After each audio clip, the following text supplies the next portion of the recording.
हालात और उसकी वजह से जनजीवन पूरी तरह से अस्त व्यस्त हो गया है। ये पूरा अपडेट अब आपको बताएंगे। आज भी गुजरात के सभी जिले रेड या ऑरेंज अलर्ट पर है। जगह जगह जल भराव हो गया है। अहमदाबाद में सड़कों पर पानी भरा हुआ है। कुछ जगहों पर ब्रिज पानी में बहते हुए दिखाई दिए हैं। देखते ही देखते पूरी ब्रिज टूटकर पानी में चली गई भारी बारिश की वजह से। तो लगातार पिछले कुछ दिनों से मूसलाधार बारिश हो रही है और जिसका रोजमर्रा की जिंदगी पर साफ तौर पर असर देखने को मिल रहा है। अब हमारे साथ जुड़ रहे हैं संवाददाता केतन जोशी। तो केतन, बताएं आप जहां मौजूद हैं इस वक्त क्या हालात है वहां पर? देखिए, इस वक्त हम अहमदाबाद के मकरबा इलाके में मौजूद है और आप देखिए कि हम कोई गांव में नहीं है या तो कोई ऐसे इलाके में नहीं है, लेकिन शहर के बीचों बीच है। आप देखिए कि यहाँ कितना जल भराव हो गया है। पिछले 3 दिन में अहमदाबाद शहर में 10 से 12 इंच बारिश हो गई है। अभी बारिश रुकी हुई है, लेकिन ये तो सिर्फ एक ट्रेलर है। आप अहमदाबाद को छोड़कर बाकी इलाके की जो स्थिति की मैं बात करूं तो आज अकेले राजकोट में 15 इंच बारिश हो गई, बड़ौदा में 10 इंच बारिश हो गई। आज सुबह से लेकर अब तक का अगर अपडेट है तो 2 से लेकर 15 इंच अमूमन बारिश पूरे गुजरात में हो गई है। यहाँ पर जो लोग रह रहे थे उनको एक नजदीकी स्कूल में स्थानांतरित किया गया है। कुछ लोगों का जो अलग अलग महिसागर जिले में है, कुछ लोगों का आर्मी के द्वारा रेस्क्यू भी किया गया है। तो गुजरात का ये आलम है और अगले कुछ दिनों तक ऐसा ही हालात रहने की पूरी आशंका है, ऐसा मौसम विभाग ने भी एक चेतावनी दी है। तो आप देख सकते हैं कि ये अहमदाबाद शहर का हाल है, तो जो बाकी के इलाके हैं वहां कितना बड़ा मंजर होता होगा। और खास बड़ी बात कि इस सीजन में सबसे बड़ी खबर ये है कि जो कच्छ का हाईवे है, जहां इंडस्ट्रियल एरिया है, हजारों ट्रक वहां से लेकर अहमदाबाद और पूरे गुजरात और गुजरात के बाहर जाती है इंडस्ट्रियल प्रोडक्शन लेकर, वो हाईवे भी प्रशासन ने बंद कर दिया है। क्योंकि मोरबी की जो मच्छू नदी है उनका पानी मोरबी शहर में घुसने की पूरी संभावना है। तो सामखियाड़ी हाईवे को भी ब्लॉक कर दिया गया है। और जो राजकोट का हीरासर एयरपोर्ट है, वो एयरपोर्ट का जो नेशनल हाईवे है वो भी क्षत विक्षत हो गया है। फिर हमने जो विजुअल में सुरेंद्रनगर के चोटिला के पास का एक ब्रिज का दृश्य दिखाया तो वो भी ढह गया पानी में। तो पूरे गुजरात में कोई ऐसा इलाका नहीं है जहां पर बारिश का जो रौद्र रूप है वो देखने को न मिले। तो कुल मिलाकर कह सकते हैं कि अभी भी कसौटी के 1 या 2 दिन है। अभी भी ज्यादातर गुजरात के जिले हैं वो रेड अलर्ट में है। देखना होगा कि आगे किस तरह से होगा। मुख्यमंत्री भूपेंद्र भाई पटेल ने सभी मंत्रियों को अलग अलग जिलों में भेज दिया है ताकि वो राहत और बचाव का कार्य अच्छी तरह से कर सके।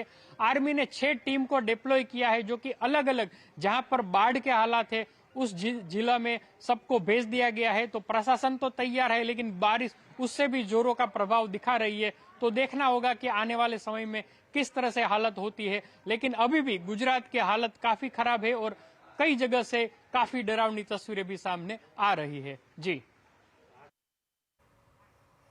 जी शुक्रिया केतन, आप ग्राउंड पर मौजूद हैं। अपना ख्याल रखें, हम आगे भी आपसे अपडेट लेते रहेंगे। तो जिस तरह से केतन बता रहे थे कि पूरे गुजरात में इस वक्त जो लगातार बारिश हो रही है वो एक आफत बनकर टूट रही है। चलिए बढ़ते हैं आगे। गुजरात में बारिश से नर्मदा नदी उफान पर है। देश के सबसे बड़े बांध में से एक सरदार सरोवर बांध गुजरात में ही है।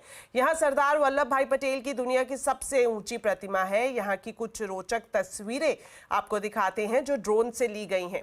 सरदार सरोवर बांध स्टैचू ऑफ यूनिटी का इलाका हरियाली से छा गया है। बांध के 33 दरवाजे खोल दिए गए हैं। बांध से निकलते हुए पानी से मानो पूरा इलाका सफेद चादर ओढ़कर बैठा हो, ऐसा नजारा दिख रहा है। कई पर्यटक बारिश में ऐसे मौसम का लुत्फ उठाने के लिए यहां पहुंच गए हैं। सरदार वल्लभ भाई पटेल की प्रतिमा भी बारिश में काफी सुंदर दिखाई दे रही है।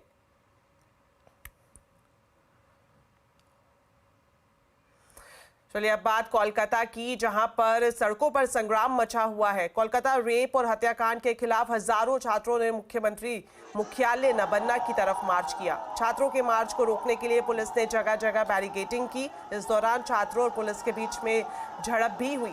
छात्रों ने बैरिकेडिंग तोड़ी तो पुलिस ने लाठी चार्ज किया और साथ ही साथ आंसू गैस के गोले भी दागे।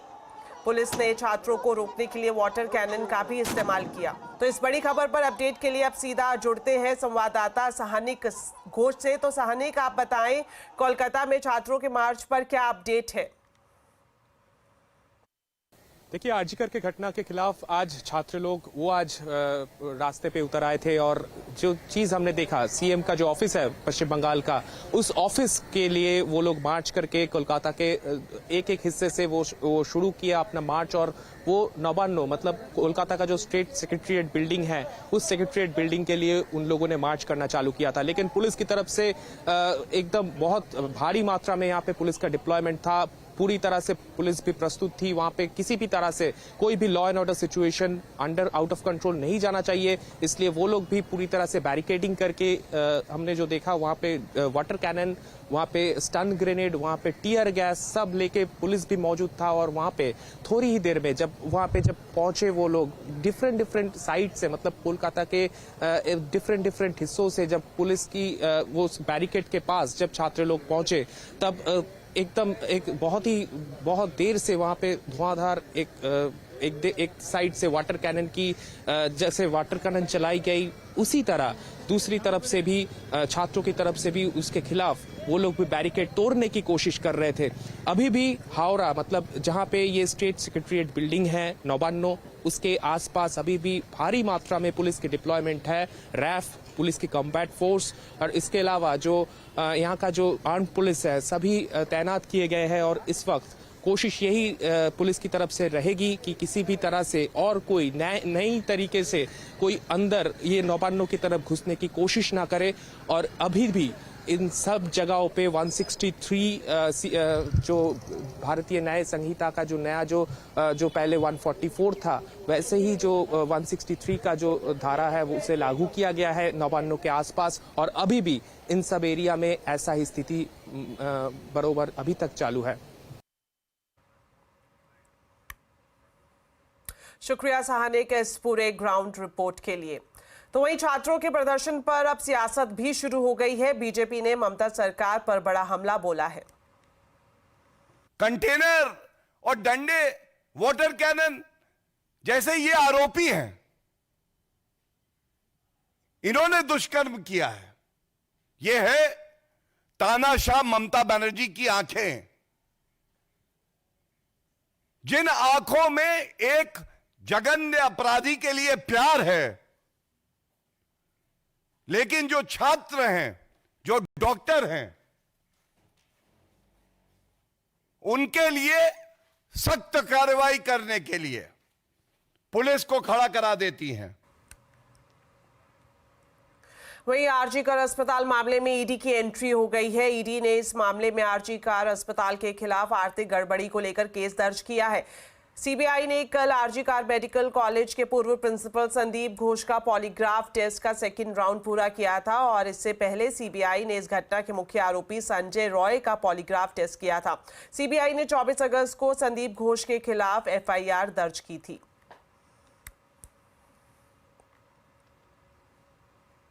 महाराष्ट्र के रत्नागिरी में एक नर्स के साथ रेप का मामला सामने आया है। इसके खिलाफ लोगों में जबरदस्त गुस्सा है। बड़ी संख्या में नर्सें सड़कों पर उतर गई हैं। वो आरोपी को फांसी देने की मांग कर रही हैं। आपको बता दें कि नर्सिंग की ट्रेनिंग लेने वाली 19 साल की छात्रा ने घर लौटने के लिए एक ऑटो बुक किया था। ऑटो वाले ने छात्रा के साथ दरिंदगी की। शुरुआती जांच में यह पता चला है कि ऑटो वाले ने नर्स को पानी पीने के लिए दिया था, जिसमें नशीला पदार्थ मिला हुआ था। इसके बाद ऑटो वाले ने छात्रा को सुनसान जगह ले जाकर वारदात को अंजाम दिया। फिलहाल पीड़िता का सरकारी अस्पताल में इलाज चल रहा है।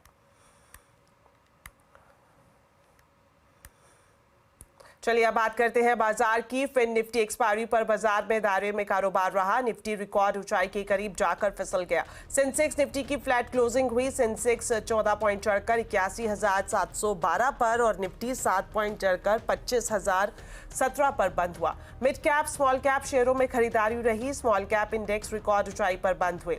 फार्मा केमिकल शेयरों में खरीदारी दिखी, तो वहीं बैंक, रियलिटी, आईटी इंडेक्स हल्की बढ़त पर दिखाई दिए।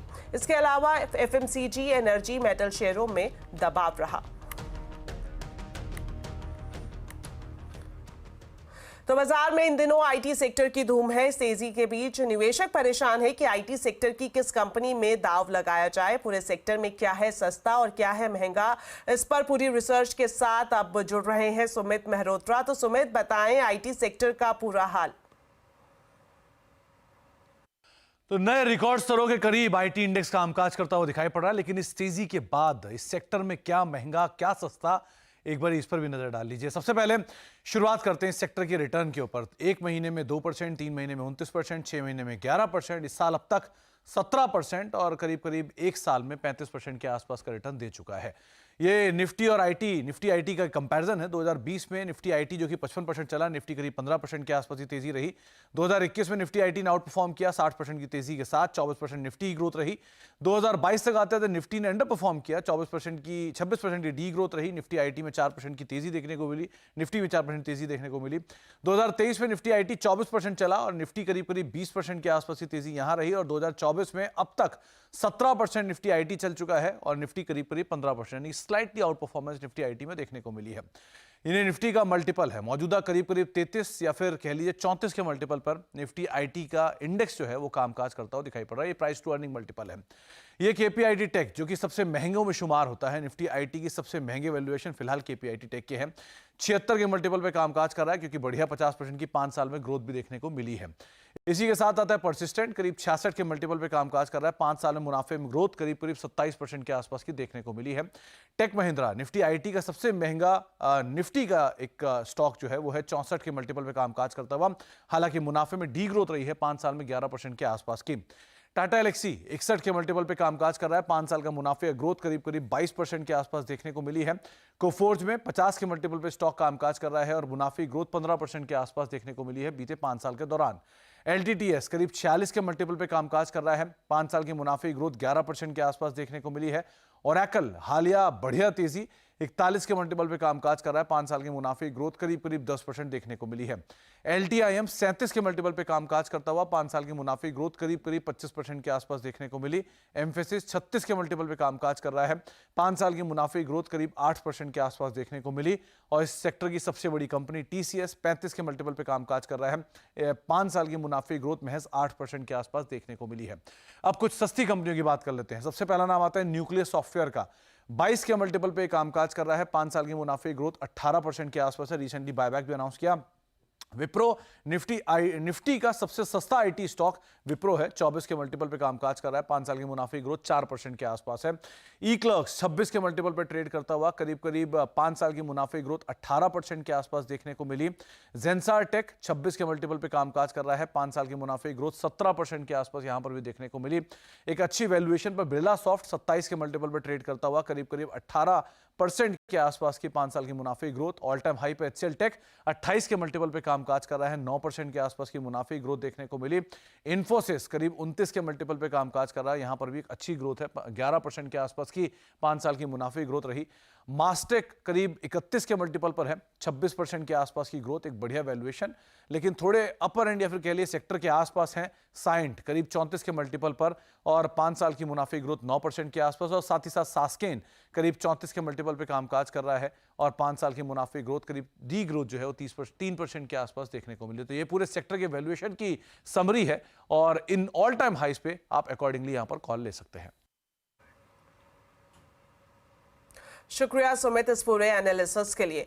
वहीं बाजार का फोकस इन दिनों इन्वर्टर कंपनियों पर भी है। दरअसल प्रधानमंत्री सूर्य घर मुफ्त बिजली योजना के चलते इन्वर्टर डिमांड में 300% का उछाल संभव है। इस खबर पर डिटेल्स के साथ अब जुड़ रहे हैं यतिन मोता। तो यतिन बताएं, ये जो एक्सपेक्टेड डिमांड है इसके पीछे क्या बड़े कारण हो सकते हैं? तो देखिए, मरकॉम करके एक पावर रिसर्च कंपनी है, उनकी ये रिपोर्ट ये सजेस्ट कर रही है कि जो इन्वर्टर हैं और ख़ास करके जो स्ट्रिंग इन्वर्टर्स होते हैं जो सोलार रूफटॉप में यूज़ होते हैं, यहाँ आपको शॉर्टेज ऑलरेडी महसूस होने लगी है। ऑब्वियसली इन्वर्टर्स की डिमांड हमने देखी है कि पिछले दिनों काफ़ी इंप्रूव हो गई है, क्योंकि ऐसे भी पावर शॉर्टेजेस थी पीक समर सीजन में। और कहीं ना कहीं अब अगर ये हम देखें कि जो सोलार रूफटॉप है उसके कारण डिमांड उछलने की पूरे आसार हैं। क्यों हैं? क्योंकि जो एप्लीकेशन है सोलर रूफटॉप की, अभी तक लगभग 1.5 करोड़ एप्लीकेशन भारत सरकार के पास आ चुकी हैं। तो 1.5 करोड़ घर ऐसे हैं, हाउस होल्ड्स ऐसे हैं जिनको सोलर रूफटॉप अपने छत के ऊपर लगाना है और इस जो मुफ्त बिजली योजना है इसका पूरा फ़ायदा उठाना है। अगर हम इन्वर्टर्स की बात करें तो ऑब्वियसली पूरी की पूरी सप्लाई चेन होती है। जब सोलर पावर जनरेट होता है तो इन्वर्टर के थ्रू पास थ्रू करना पड़ता है, इन्वर्टर को यूज़ करना पड़ता है ताकि ड्यूरिंग द डे या आफ्टर प्रॉब्ली रात को इसको आप यूज़ कर पाएँ।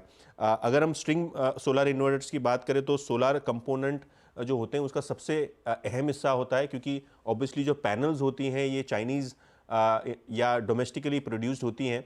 और इन्वर्टर्स की बात करें तो ऑब्वियसली डोमेस्टिक लोगों के लिए मार्केट बहुत ज़्यादा है। इनफैक्ट जो सोलार इन्वर्टर डिमांड है 5 गीगावाट तक जाने की उम्मीद है, क्योंकि ऑलरेडी इतने सारे रजिस्ट्रेशन आपको पीएम मुफ्त बिजली योजना के अंदर आते हुए नजर पड़े हैं।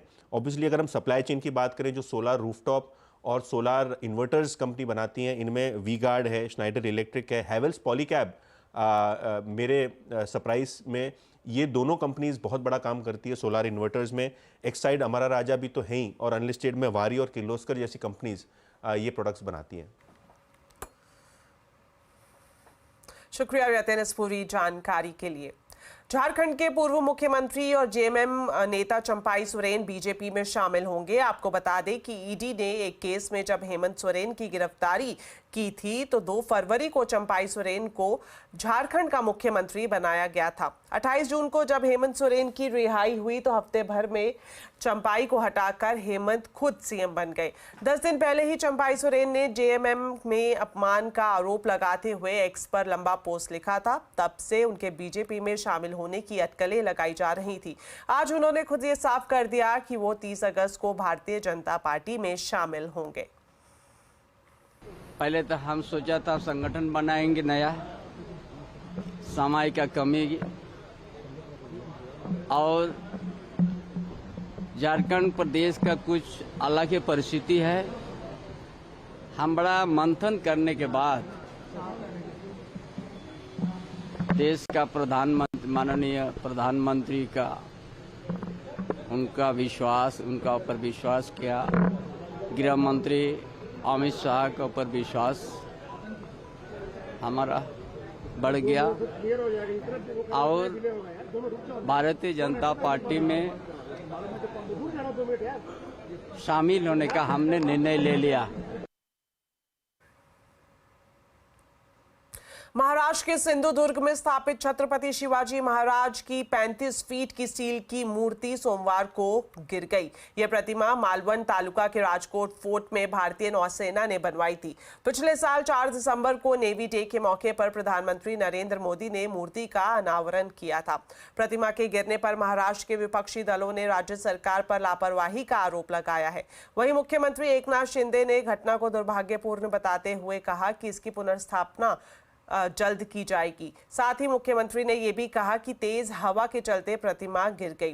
वहीं आज सिंधुदुर्ग के एक पीडब्ल्यूडी असिस्टेंट इंजीनियर का पत्र मीडिया में आया है। ये पत्र प्रतिमा गिरने के पहले ही 20 अगस्त को नेवी अधिकारियों को लिखा गया था। साथ ही जिले के डीएम, एसपी, एग्जीक्यूटिव इंजीनियर और तहसीलदार को भी इस पत्र की कॉपी भेजी गई थी। इसमें साफ तौर पर लिखा गया है कि प्रतिमा जीर्ण शीर्ण अवस्था में है। बारिश और नमक युक्त समुद्री हवाओं के चलते इसके नट बोल्ट खराब हो चुके हैं, जिनसे प्रतिमा को जोड़ा गया है। पत्र में प्रतिमा को तुरंत ठीक कराने की गुजारिश भी की गई थी। नौसेना ने प्रतिमा गिरने के कारणों की जांच का आदेश दे दिया है और ठेकेदार के खिलाफ एफआईआर भी दर्ज की जा चुकी है।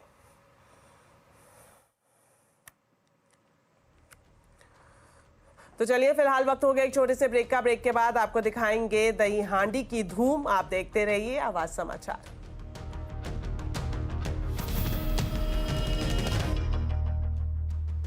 Mongia Steel presents Majboot Stocks of the Day. 25 lakh रुपए का है जो ठाणे के संस्कृति युवा प्रतिष्ठान ने रखा है।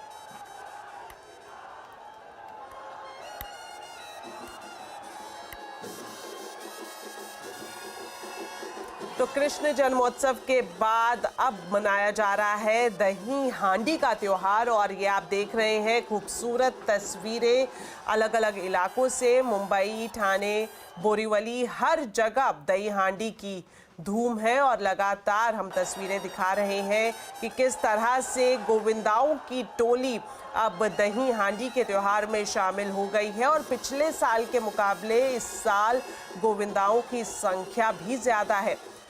एक के ऊपर एक चढ़कर मानव पिरामिड बनाकर जो सबसे ऊपर लटकी हुई मटकी को फोड़ेगा वही इनाम का हकदार होगा और ये जो तस्वीरें आप देख रहे हैं मुंबई के अलग अलग इलाकों में किस तरह से दही हांडी का उत्सव मनाया जा रहा है। तो चलिए अब सीधा अपडेट लेते हैं हमारी सहयोगी सुष्मिता से, जो कि मुंबई के बोरीवली से हमारे साथ जुड़ रही हैं। सुष्मिता, दही हांडी की शुरुआत हो चुकी है, किस तरह का नजारा है, दिखाएं आप जहां पर मौजूद हैं।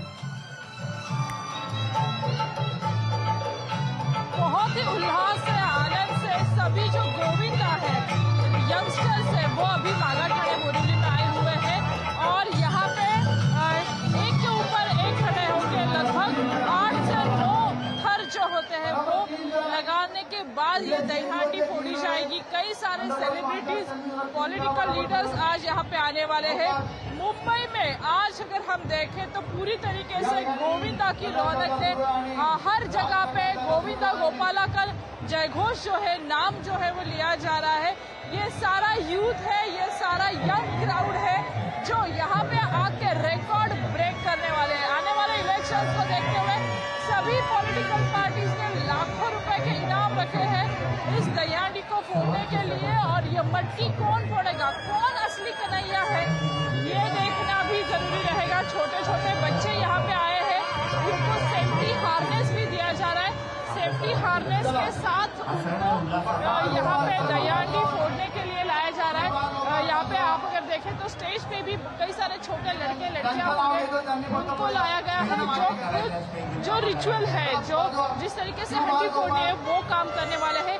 साथ ही में इस साल अगर हम देखें तो महिला पथक भी है यहाँ पे शामिल हुए हैं, जिनके लिए 6 स्तरों का जो नियम है वो रखा गया है। हजारों रुपए का प्राइज सलामी देने वाले पथक को दिया जाता है। उसी तरीके से मुंबई में थाने में ये जो रौनक है पूरी तरीके से दही हांडी की हमें दिखाई दे रही है। गोविंदा पथक पूरी तरीके से जोश उल्लास के साथ उसमें अपना जो सहभाग है वो दिखाते हुए दिखाई दे रहा है। जी शुक्रिया सुष्मिता, ये खूबसूरत तस्वीरें हम तक पहुंचाने के लिए। तो दही हांडी की धूम हर जगह अब दिखाई दे रही है। चलिए बढ़ते हैं आगे और एक और इम्पॉर्टेंट खबर जो कि आपके बच्चों से जुड़ी हुई है। क्या आप भी अपने बच्चों को स्मार्टफोन दे रहे हैं? ब्रिटिश कंपनी ईई के मुताबिक 16 साल तक बच्चों को मोबाइल से दूर रहना चाहिए। कंपनी ने पेरेंट्स के लिए बाकायदा गाइडलाइंस भी जारी की हैं। देखिए असीम मनचंदा की ये रिपोर्ट।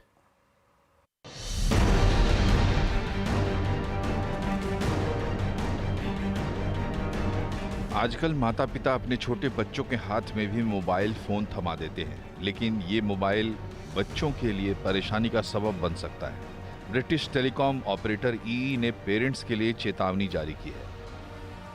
ईई की गाइडलाइंस के मुताबिक 11 साल से छोटे बच्चे को मोबाइल नहीं देना है, 13 साल से छोटे बच्चे को सोशल मीडिया का इस्तेमाल नहीं करने देना है और 16 साल तक के बच्चे अगर सोशल मीडिया का इस्तेमाल करते हैं तो उस पर पेरेंटल कंट्रोल जरूरी है। ईई की गाइडलाइन के मुताबिक मोबाइल से बच्चे ऑनलाइन बुलिंग, खतरनाक कंटेंट, सोशल मीडिया के प्रेशर का शिकार हो सकते हैं। जानकार मानते हैं कि इससे बच्चे के मानसिक विकास पर भी असर हो सकता है। बच्चों की बात आती है तो स्मार्टफोन्स अभी तक हमने देखा है कि नुकसान ज़्यादा और फ़ायदे कम दे रहा है। और इसकी एक मुख्य वजह ये भी है क्योंकि बच्चे ज़्यादातर इसे सिर्फ और सिर्फ एंटरटेनमेंट के लिए यूज़ करते हैं। एंड कहीं ना कहीं हम भी उन्हें सही एजुकेशन नहीं दे पाए हैं। अपनी प्राइवेसी एंड सुरक्षा इन्होंने कैसे संभालनी चाहिए इसमें। बच्चों को फोन के लिए मना करना पेरेंट्स के लिए काफी चुनौती भरा होता है, लेकिन बच्चों के ज्यादा देर तक स्क्रीन देखने से बुरा असर पड़ सकता है और ज्यादा ऑनलाइन होने से खतरा भी बढ़ जाता है। आप ये कर सकते हैं कि अपने जो मोबाइल बच्चों को दिया है उस पर पेरेंटल कंट्रोल लगाइए, उस पर टाइम लिमिट करिए कि बच्चे कितना टाइम उस मोबाइल के साथ व्यतीत करते हैं, वरना उसका नुकसान भी बहुत है। क्योंकि जी हाँ, एक कम्युनिकेशन की तो डेफिनेटली आपको जरूरत है मोबाइल के बच्चों को देने के लिए, लेकिन उससे उनकी मेंटल डेवलपमेंट पे भी असर पड़ता है और वो बच्चे लोग नीचे भी खेलने नहीं जाते, क्योंकि अगर कुछ भी टाइम मिले तो वो लगता है चलो यार मोबाइल तो है ही, चलो उसी पे गेम खेल लेते हैं। और जब तक फिजिकल डेवलपमेंट नहीं होगी, बच्चे की ऑलराउंड डेवलपमेंट नहीं होगी। कंपनी के मुताबिक अगर जरूरत है तो बच्चों को सिर्फ फोन या टेक्स्ट मैसेज करने वाले मोबाइल ही दिए जाएं। इससे उनके लिए खतरा कम हो सकता है। असीम मनचंदा, दिल्ली।